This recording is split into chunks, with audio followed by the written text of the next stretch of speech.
Hey guys, we are over at Lowe's Sapphire Falls at Universal Orlando Resort. And this is a 2 queen bed standard room that I wanted to walk you guys through. First of all, I am obsessed with this mirror and the painting on it. But we'll get back to that later.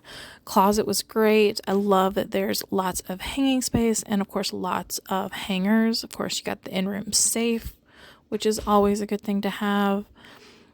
Like I said, this is a 2 queen bed standard room.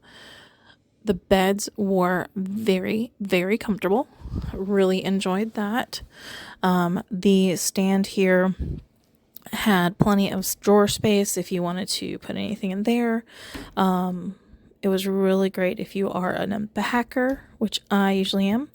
And of course, you have the mini fridge. I love that there was a Keurig, so you could bring your Keurigs from home if you want, or of course use theirs. The artwork was beautiful. We had a standard view, which was we were on the first floor and looked out the parking lot, so not much to show you there. But again, beds were super comfortable. I loved that the rug kind of gave you some ocean vibes since this was a tropical island theme resort. The lighting was great, lots of plugs. Like that the phone for the room was actually cordless. Thought that was an interesting and new addition. Totally loved that.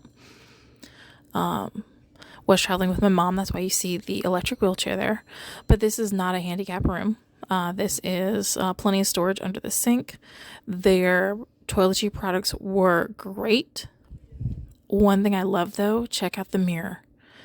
Lighting is adjusting, which I loved to do my makeup on. And then the shower, this was a walk-in shower. Like I said, this was a standard. They have tubs and showers, so if you have a preference, definitely want to request that. And just a great experience at Sapphire Falls at Universal Orlando. I'll definitely be back.